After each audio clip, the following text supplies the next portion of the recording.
Hello, welcome. We are here in the morning and it's about 20 past 8 in the morning. So I've started a bit late today, but of course that's how the morning is going. It's just a little bit slow.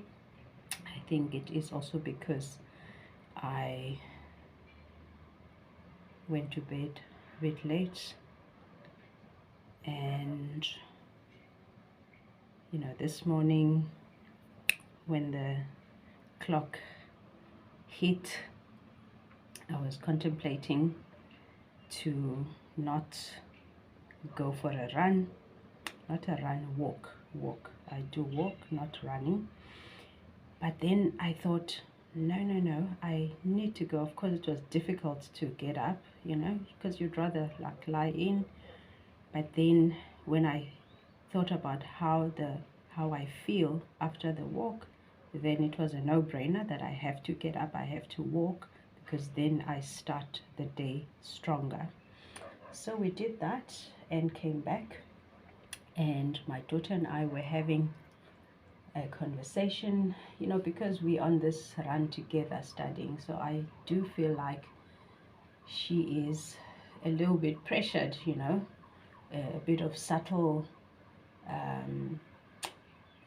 competition there anyway on her side, because not ugly, not malicious. It's just like I think she's like, oh, I have to do well, that kind of thing. Like, I can't let my mother beat me at this. And of course, but I just told her, I said, because she was saying to me this morning, she says, oh, because last night, as I was studying outside, she came to me and she was like, I'm turning in, I just can't anymore. And then I always say, it is absolutely fine. You've got to be kind to yourself, because there's nothing worse for me than you bullshitting yourself, because you have a choice to just sit there in the office and pretend to be studying, but you have to be truthful to yourself.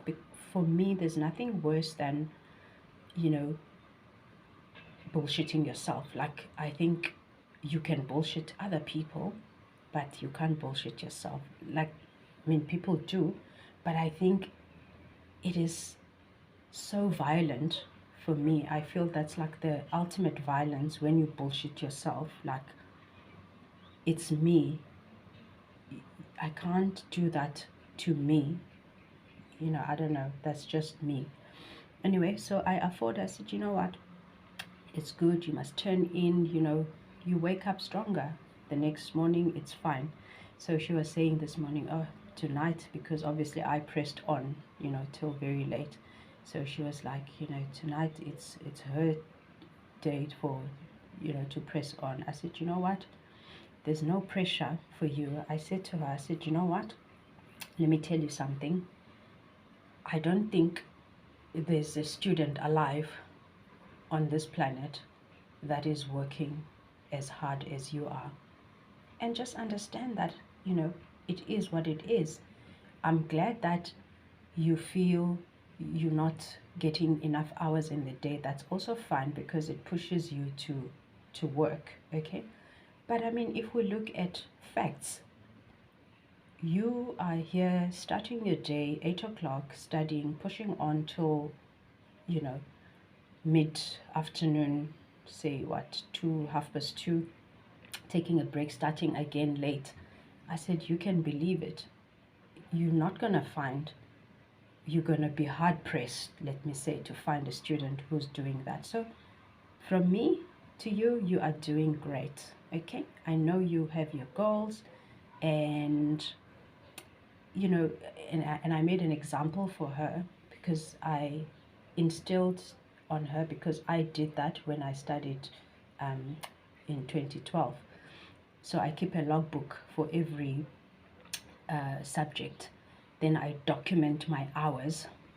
So if I start at 8, then I say 8 whenever I stop till whatever time. So I was telling her that, yesterday, because she then came around to talk to me, and then we were having a fat chat for like 20 minutes.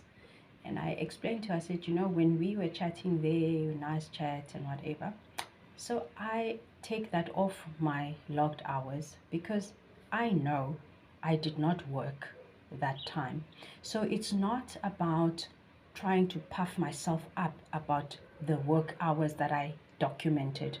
It is the truth, because that logbook is going to help me to look back to fine tune my method. Okay.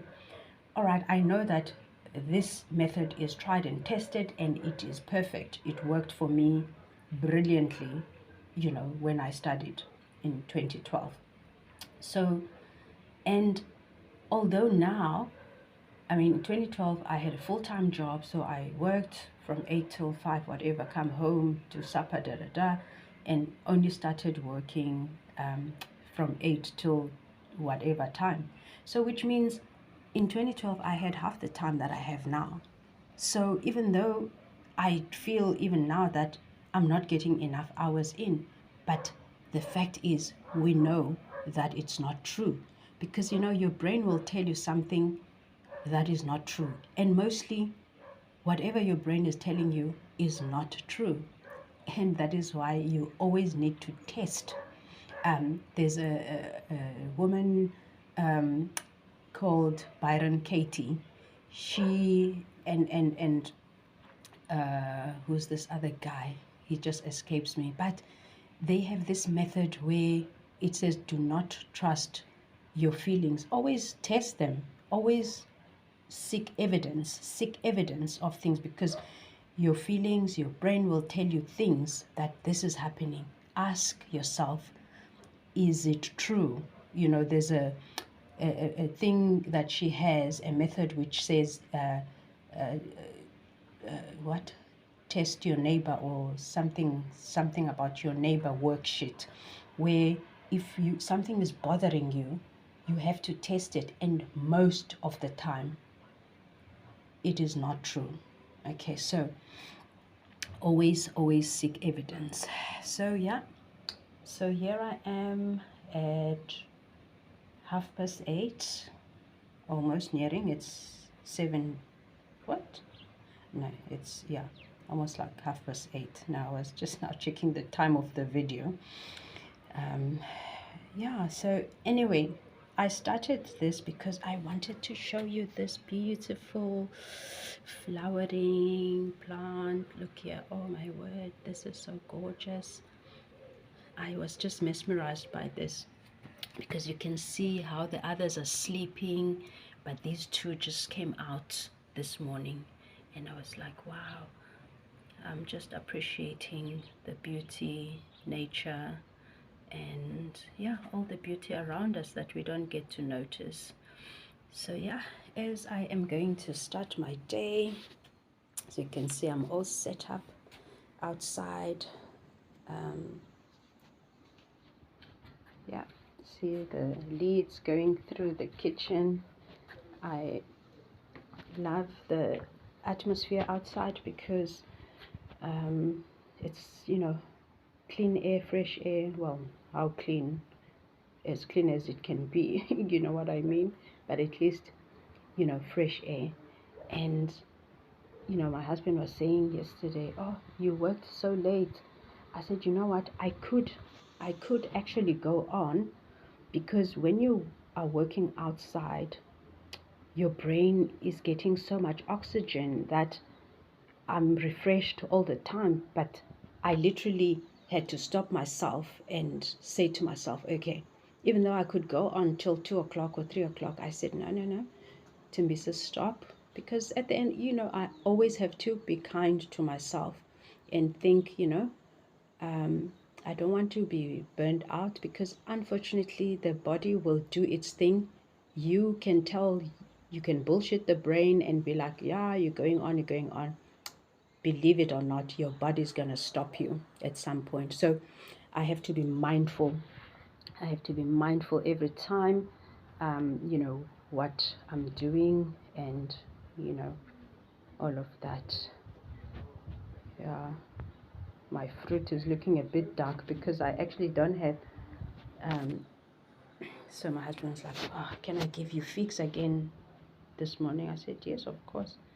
I like that because it's got a lot of fiber, and I do struggle to move my bowel. So, so it's always helpful. So yeah, guys, this is the morning. Let us work. So I'm going to push from 8 till about, I think this load shedding is coming at 6 to 8 tonight. So what I plan to do is to take a nap between 6 and 8, just like a 1.5 hour power nap. So I'm gonna work up until say 2:30, because I quickly want to go to the shop quickly just to pick up some stuff for the house. My daughter was complaining that there's no snacks, and it's important that I get the correct kind of snacks. Otherwise, then she's gonna end up eating stuff that's not right. So at least if I get like proper healthier choice kind of snack, then she's motivated as well. So yeah, let's get into this thing. I'm excited today because I am going to wrap up this chapter, and then hopefully by the next stint this afternoon I will start a new module, a new subject, because this one has been dragging for like since last week. I thought it was going to be like 2 days tops, but it went to 2 days, and then it went to the whole Saturday, and then today I'm still busy with it. But it's all good. I have to cover it, so there. Okay, guys, nice chatting to you. See you soon again. Cheers, bye.